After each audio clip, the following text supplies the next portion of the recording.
महाकवि भवभूति विरचित उत्तर रामचरितम चतुर्थ अंक। मंच पर वाल्मीकि ऋषि का आश्रम दिखाया जाता है। आश्रम में कुछ वशिष्ठ, जनक, कौशल्या, अरुंधति आदि अतिथि आए हुए हैं। यह प्रदर्शित किया जा रहा है। जनक सीता जी के दुख से दुखी होकर वैखानस हो गए हैं और उन्होंने यहाँ पर वाल्मीकि जी को देखने के लिए आए हुए हैं और संबंधिनी कौशल्या आदि के साथ उनका साक्षात्कार अभी नहीं हुआ है। वशिष्ठ जी की आज्ञा है कि कौशल्या स्वयं ही जनक से मिले। सीता जी का विचार कर जनक का जो क्रोध है वह शांत नहीं हो रहा है कि किस प्रकार से उनकी प्राणप्रिय सुता का श्री राम जी के द्वारा लोक अपवाद के कारण परित्याग कर दिया जाता है और वे उनके विषय में अत्यधिक चिंतित हैं। इसी बीच भगवती और कौशल्या प्रविष्ट होती हैं। कौशल्या का दर्शन उनके लिए घाव पर नमक के समान है। वे भी जनक को अपना मुंह नहीं दिखाना चाहती। अरुंधति को प्रणाम करके जनक दृष्टि से उपालंब के साथ कौशल्या का कुशल वृतांत पूछते हैं और इसी संबंध में आश्रम का वही बाह्य प्रदेश दिखाया जा रहा है। इसी समय नेपथ्य में अनाध्याय के कारण बालकों का कोलाहल सुनाई पड़ता है। एक बालक को देखकर अतिथि प्रसन्न हो उठते हैं। जनक दृष्टि को उनका परिचय प्राप्त करने के लिए वाल्मीकि के समीप भेज देते हैं। बालक प्रवेश करके अपना नाम लव बतलाकर सबको प्रणाम करता है। कौशल्या एवं जनक उसमें राम तथा सीता की आकृति की झांकी प्राप्त करते हैं। उनकी जब लव से बातचीत होती है तभी नेपथ्य में चंद्रकेतु की कोई आश्रम के निकटवर्ती प्रदेशों में आक्रमण न करे यह आज्ञा सुनाई देती है। लव जनक से चंद्रकेतु का परिचय पूछते हैं। जनक उनको उसका परिचय देते हैं। लव के रामायण संबंधी ज्ञान से प्रसन्न होकर जनक अनेक प्रश्न करते हैं। पुनः अरुंधति लव को कौशल्या एवं जनक का परिचय देती हैं। लव द्वारा पुनः सीता परित्याग की चर्चा सुनकर राजर्षि जनक अत्यंत कुपित होते हैं, जिनको अरुंधति प्रसन्न कर लेती हैं। जनक एवं लव की बातचीत के बीच ही एक बालक आता है। वह यज्ञ के अश्व को देखने के लिए अत्यंत उत्सुक है। घोड़े का वर्णन सुनकर लव दौड़ते हुए अतिथियों के पास चले जाते हैं। तदनंतर दृष्टि वाल्मीकि जी का संदेश कहता है कि जनक आदि लव का वृत्तांत यथा अवसर जान लेंगे। उधर घोड़े को देखकर लव समझ लेते हैं कि यह यज्ञ का अश्व है। वे इसमें क्षत्रियों का अपमान समझकर ब्राह्मण कुमारों से घोड़े को ले जाने के लिए कहकर युद्ध के लिए सज्जित हो जाते हैं। इस प्रकार से यहाँ पर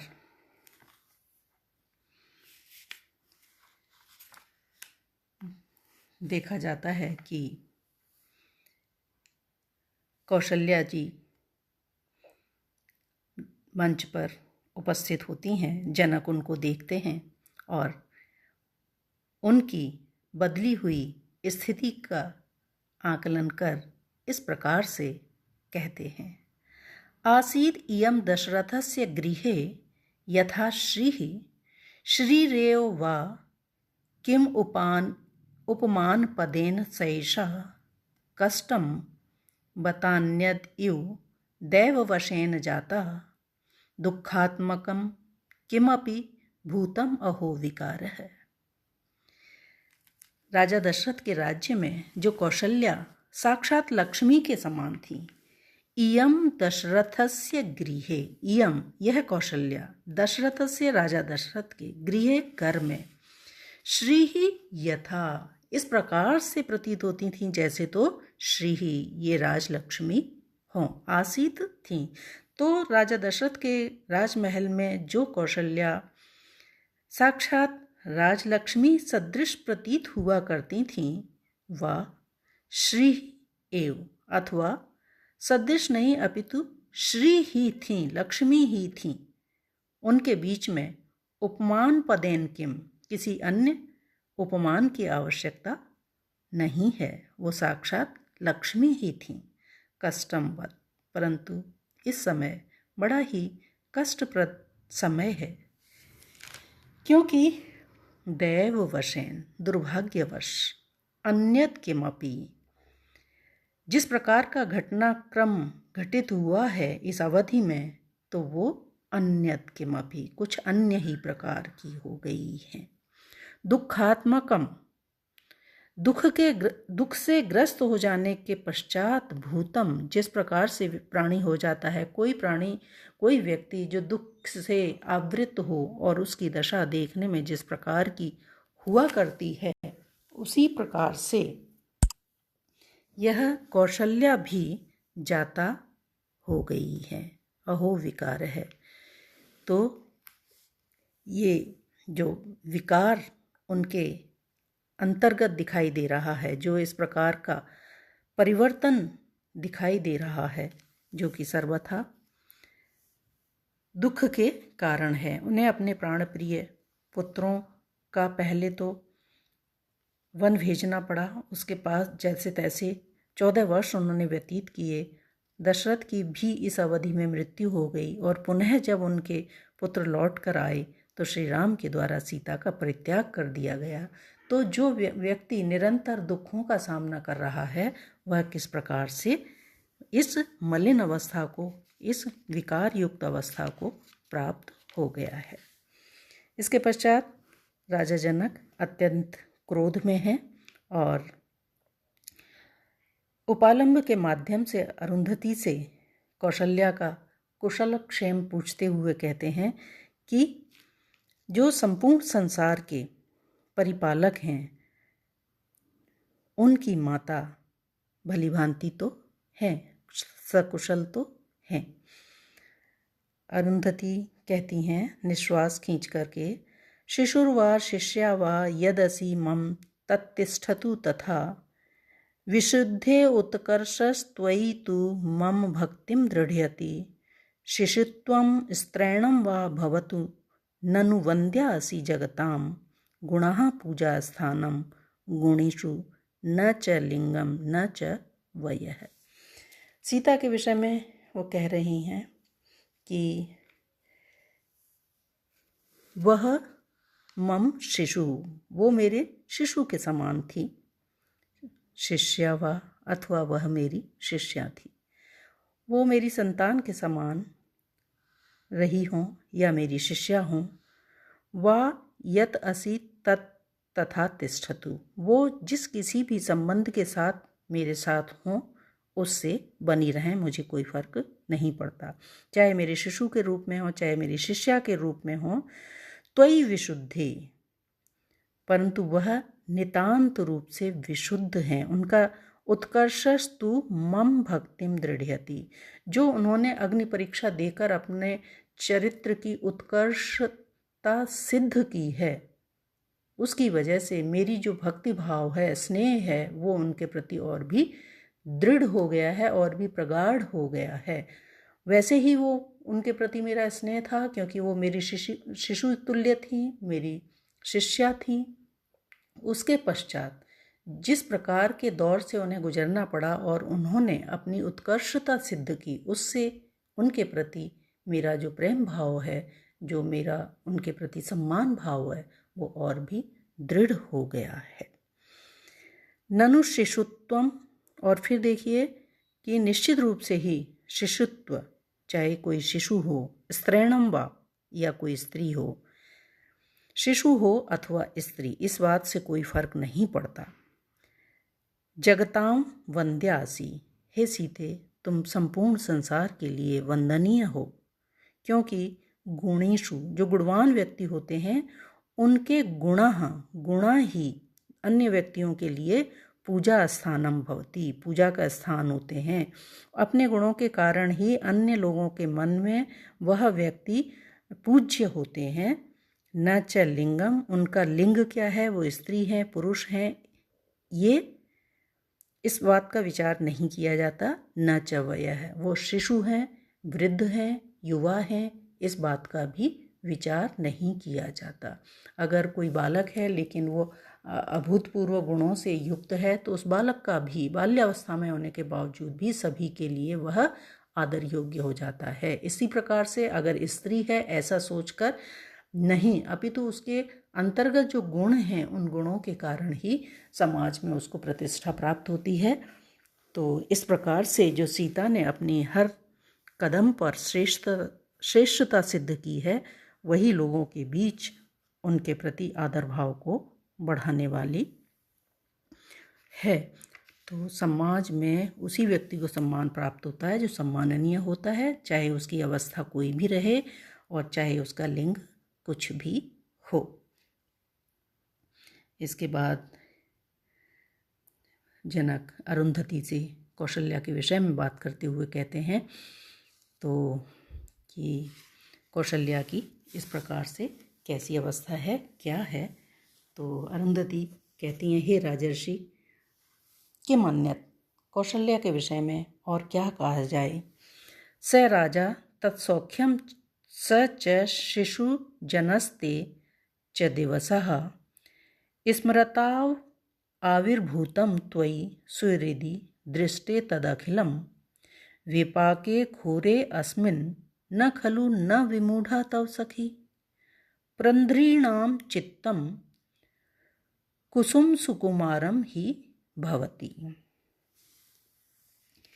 स्त्रियों का, जो कुलीन स्त्रियां होती हैं, उनका हृदय जो है वो पुष्प के समान अत्यधिक कोमल हुआ करता है। उनके ऊपर अगर कोई आघात उन्हें लगता है तो वो निश्चित रूप से एकदम से उनका जो मन है वो विदीर्ण हो जाता है, उनका जो चित्त है वो तहस नहस हो जाता है, उस आघात को सहज ही सहन नहीं कर पाता है। तो कौशल्या की स्थिति भी इसी प्रकार की है। स राजा, वो राजा दशरथ, तत्सौख्यम, और उनके साथ आपका सौख्य भाव, सखा भाव, मित्र भाव, सौहृद भाव, सच शिशुजन है, और वे शिशुजन राम, सीता, लक्ष्मण इत्यादि। ते दिवसः, और वो दिन जब सब साथ में थे और मनोविनोद का अवसर था, सभी प्रसन्न थे, आनंदमग्न थे, वो समय सुहृदि त्वयि दृष्टि तथ अखिलम स्मृतौ आविर्भूतम। सुहृदि त्वयि, आप प्रियजन के दृष्टि देखे जाने पर, तो उन दिनों के साथ जो जुड़े हुए थे, ऐसे आप जैसे, अर्थात राजा जनक के सुहृद मित्र के दिखाई देने पर, तत् अखिलम स्मृतौ आविर्भूतम, तो पहले की वो सारी ही चीज़ें मेरी स्मृति में पुनः प्रकट हो गई हैं, मेरे सामने, मेरे अंतर मन पर उनकी छाप पुनः उत्पन्न हो गई है। अर्थात मेरे मन में, स्मृति में वो सारी चीज़ें, आपका दशरथ के प्रति सौख्य भाव, सखा भाव, राम, सीता, लक्ष्मण इत्यादि वो शिशुजन और वो आनंदमग्न ये प्रसन्नता भरे दिन आपको देखने के बाद पुनः मेरी स्मृति में आ गए हैं। अथ अब अस्मिन घोरे विपाके, अस्मिन इस घोरे बहुत ही कड़वाहट भरे विपाके परिणाम के सामने आने पर और स्थिति के सर्वथा एकदम उलट होकर इस कष्टमय रूप में सामने उपस्थित होने पर तब सखी तुम्हारी सखीवत वह कौशल्या न विमूढ़ा, क्या मूर्छित नहीं हुई होंगी, न विमूढ़ा मूर्छित नहीं हुई होंगी, अर्थात निश्चित रूप से परिवर्तित कष्टमय इस अवस्था को झेलने के उपरांत कौशल्या की स्थिति क्या हुई होगी इसका वर्णन नहीं किया जा सकता। वो निश्चित रूप से इस आघात को सहन करने के उपरांत मूर्छित ही हो गई थी। न खलु ही, क्योंकि पुरंद्रीणाम जो कुलीन स्त्रियां होती हैं उनका चित्तम जो मन होता है कुसुम सुकुमारम भवति, कुसुम के समान, फूल के समान, पुष्प के समान, सुकुमारम कोमल हुआ करता है, क्योंकि वो सदैव ही सुख में उनका जीवन रहा करता है, उनका लालन पालन और अन्य समय बहुत ही आनंदपूर्वक और सुख में व्यतीत हुआ करता है। इसलिए थोड़ा सा भी आघात पहुँचते ही उनका मन विदीर्ण हो जाता है और वो उस आघात को, उस कष्ट को, परेशानी को सहज ही सहन नहीं कर पाती हैं और वो इस प्रकार की कष्टमय दशा को प्राप्त हो जाती हैं कि वह अवर्णनीय है। उनकी किस किस प्रकार की स्थिति होती है उसका वर्णन नहीं किया जा सकता है। तो इस प्रकार से अरुंधति जनक के साथ इसमें वार्तालाप कर रही हैं और जनक सीता जी का राम के द्वारा पुनः परित्याग कर दिया गया है। हालांकि वो